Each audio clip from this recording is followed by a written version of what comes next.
সুপ্রিয় শ্রোতা বন্ধুরা, কেমন আছেন সবাই? নিশ্চয়ই ভালো।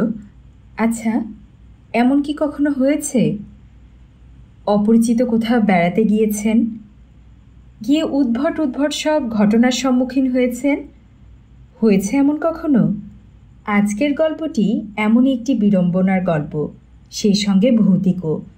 তাহলে চলুন দেরি না করে শুরু করা যাক দিব্যেন্দু পালিতের ছোট গল্প ৩৩ নম্বর ঘর। শুনতে থাকুন এবং আমার সঙ্গেই থাকুন।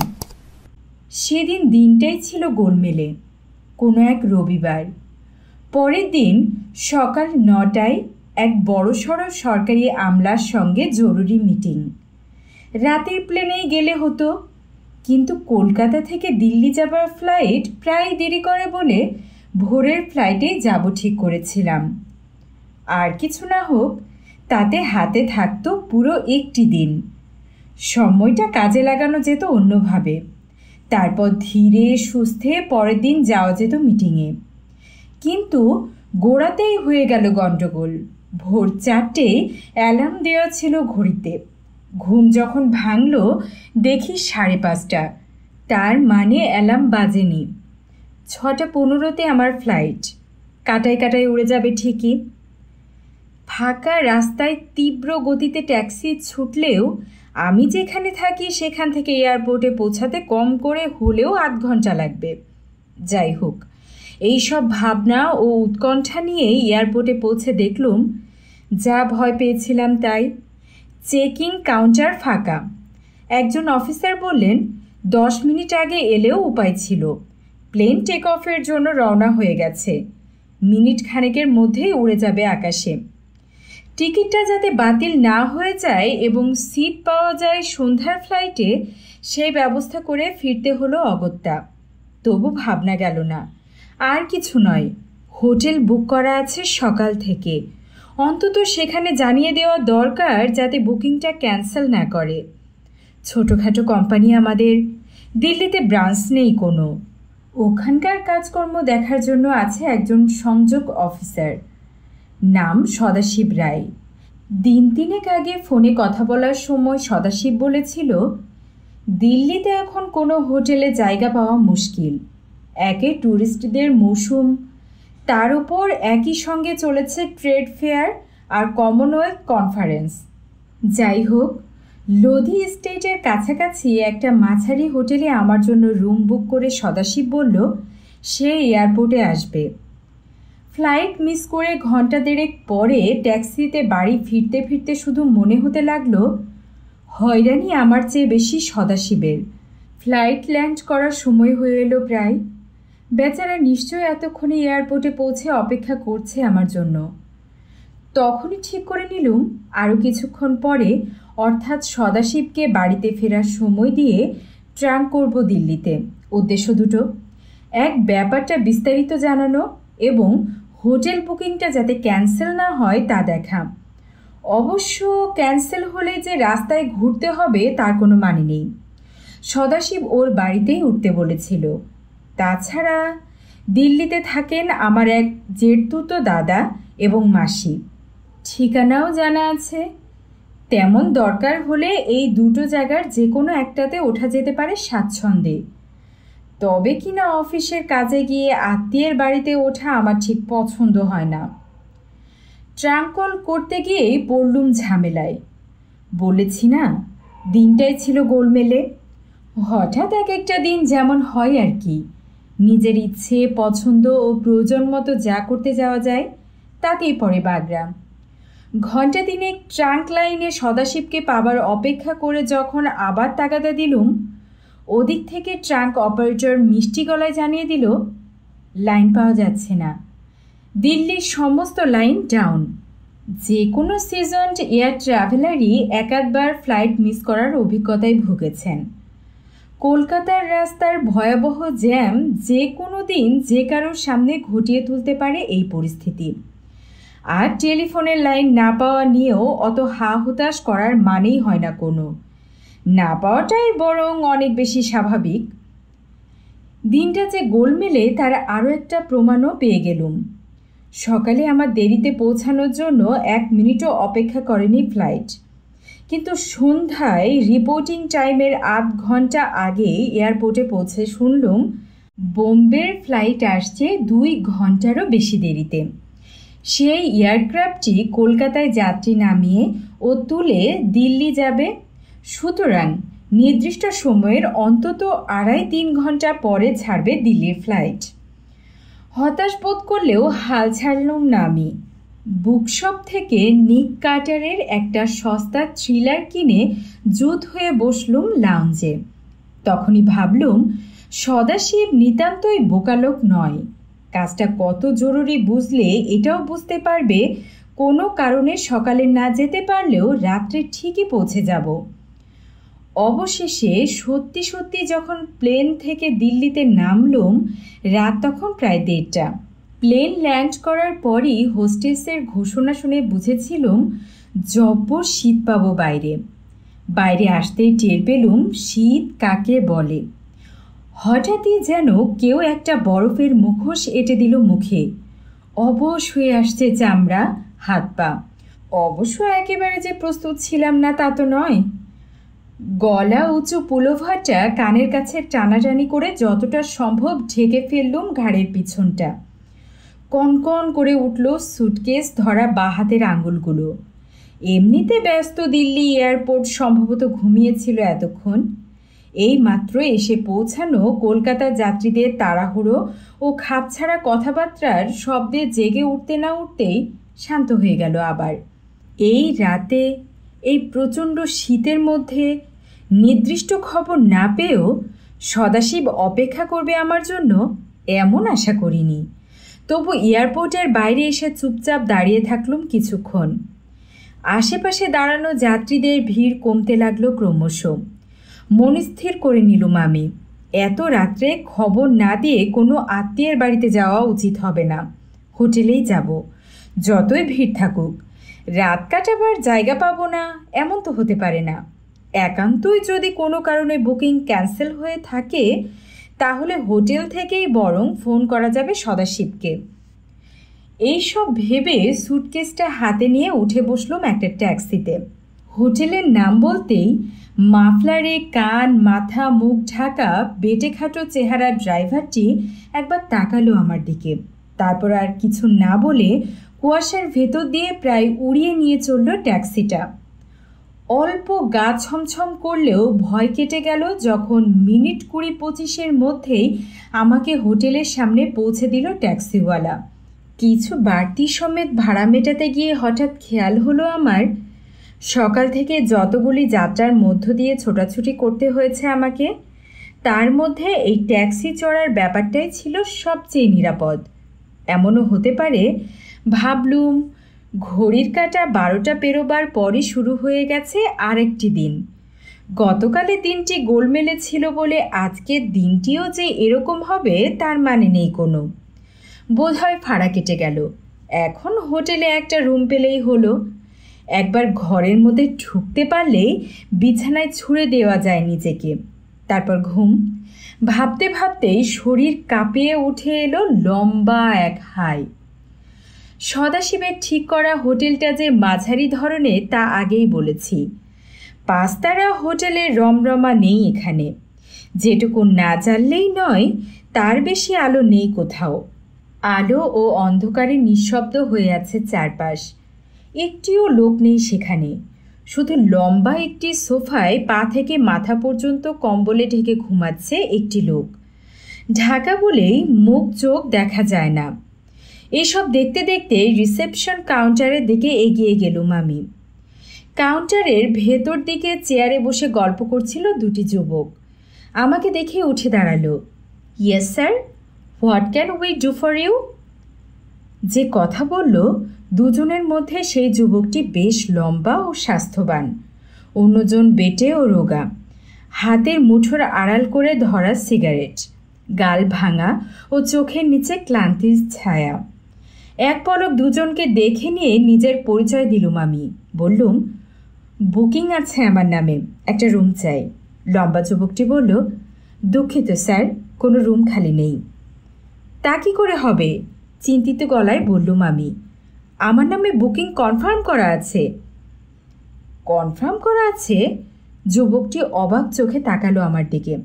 তারপর কাউন্টারের পেছনে র্যাকের ওপর রাখা বড় মাপের বুকিং রেজিস্টারটা টেনে নিয়ে উল্টাতে লাগলো।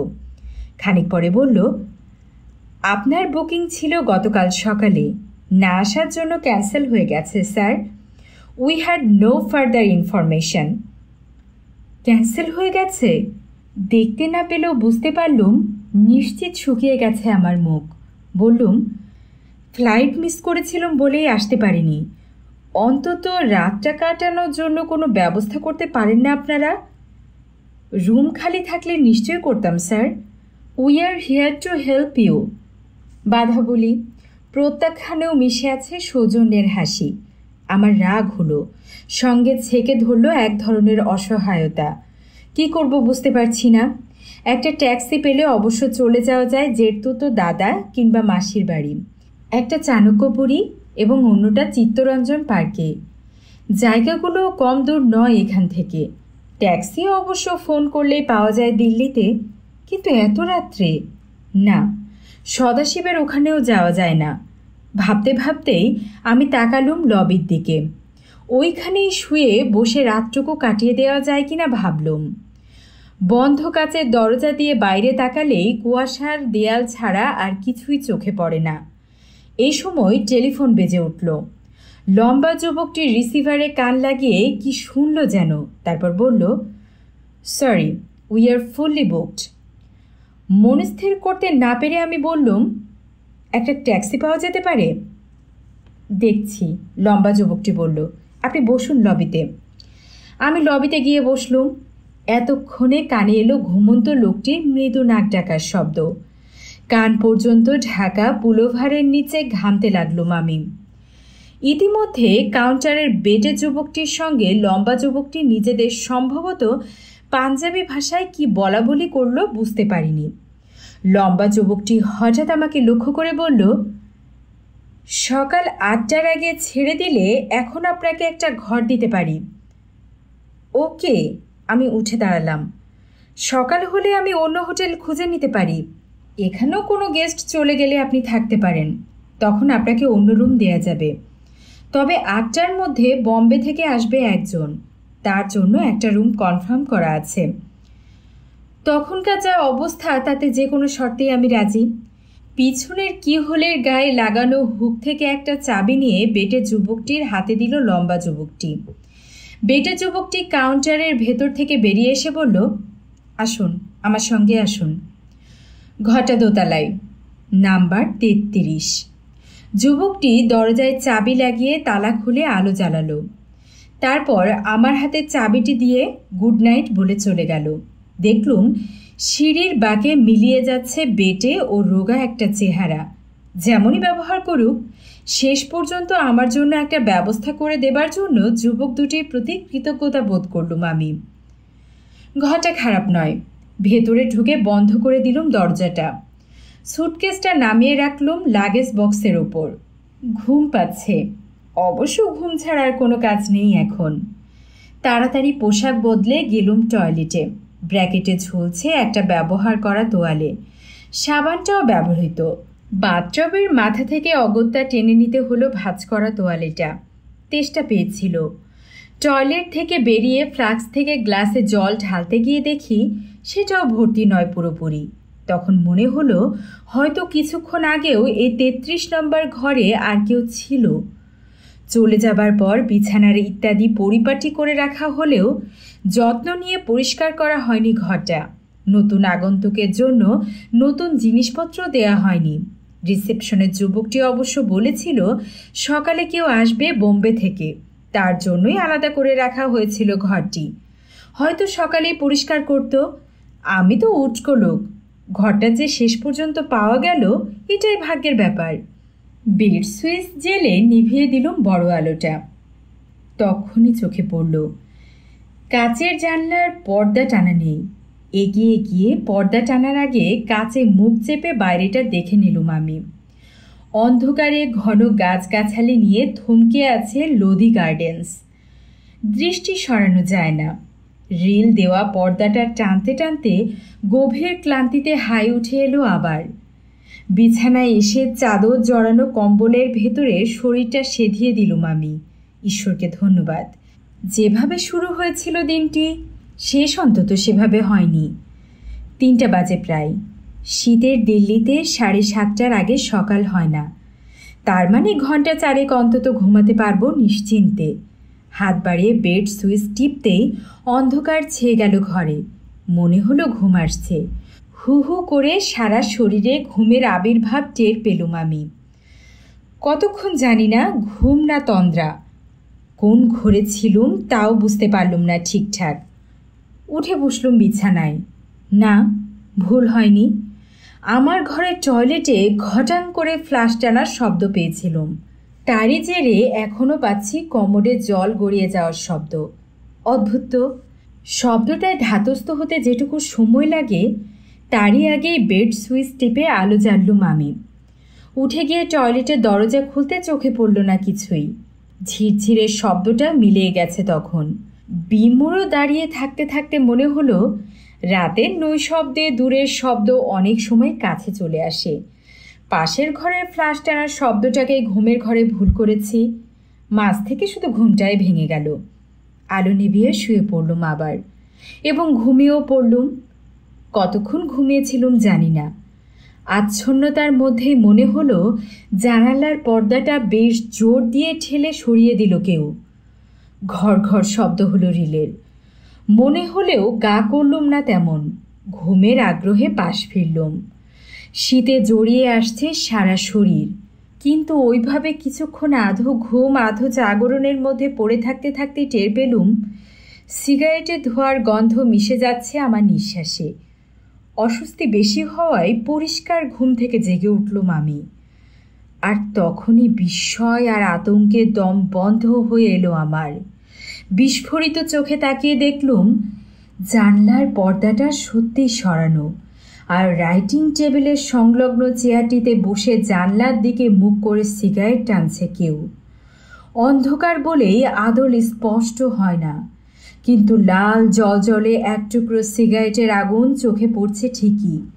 পোড়া সিগারেটের গন্ধ ক্রমশ আরও বেশি করে ছড়িয়ে পড়ছে ঘরে। সম্ভবত চেঁচিয়ে উঠতে চেয়েছিলুম আমি, গলা দিয়ে শব্দ বেরোলো না কোনো। আতঙ্কের শেষ অবস্থায় পৌঁছে বেড সুইচটা টিপে আলো জ্বালতে পারলুম শুধু। আশ্চর্য, সব ঠিকঠাক আছে। জানলার পর্দাটা যেমন টানা ছিল তেমনই টানা। চেয়ারটা চেয়ারের জায়গায়। সিগারেটের ধোঁয়ার নাম গন্ধও নেই কোনো। ঘামছিলুম। সেই অবস্থায় মন স্থির করে ফেললুম আর ঘুমাবার দরকার নেই, আলোটা জ্বলুক। অন্তত ভোর না হওয়া পর্যন্ত এইভাবেই জেগে থাকতে হবে আমাকে। ঘড়িতে তখন 4:30। শব্দহীন চারিদিক, শুধু আমি জেগে আছি। ভোর হবার সঙ্গে সঙ্গেই সদাশিবকে ফোন করে বললুম সব।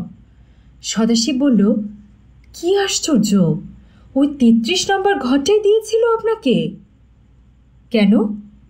সদাশিব বলল, পরশু রাত্রে ওই ঘরে মোহিনী চৌধুরী নামে এক ভদ্রলোক আত্মহত্যা করেছেন। আজকের কাগজেই তো আছে খবরটা। আমি কিছু বলতে পারলুম না।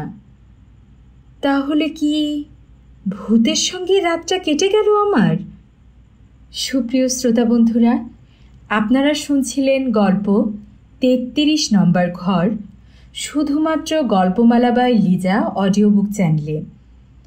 গল্পটি আপনাদের কেমন লাগলো অবশ্যই আমাকে জানাবেন। আমার পড়া গল্প যদি আপনাদের ভালো লেগে থাকে তাহলে লাইক এবং সাবস্ক্রাইব করতে ভুলবেন না কিন্তু। আমি এতখানি পথ এসেছি শুধুমাত্র আপনাদের ভালোবাসায়। আপনারা যে অকৃত্রিম ভালোবাসা আমাকে দিয়েছেন তা শোধ করবার কোনো উপায় আমার জানা নেই। তাই আপনাদের জন্য নতুন নতুন আয়োজন নিয়ে আমি হাজির হতে চাই। আপনারা আমার সহযাত্রী হিসেবে থাকুন, আমার পাশে থাকুন। আমি যেন আমার এই স্বপ্নের চ্যানেলটিকে এগিয়ে নিয়ে যেতে পারি সেজন্য আমাকে সহযোগিতা করুন। আমি চাই এই সুস্থ সুন্দর বিনোদন সবার মাঝে ছড়িয়ে যাক। আপনারা সবাই ভালো থাকুন, সুস্থ থাকুন, আপনজনদেরকে যত্নে রাখুন, আর আমাকে অবশ্যই দোয়ায় রাখবেন। আল্লাহ হাফেজ।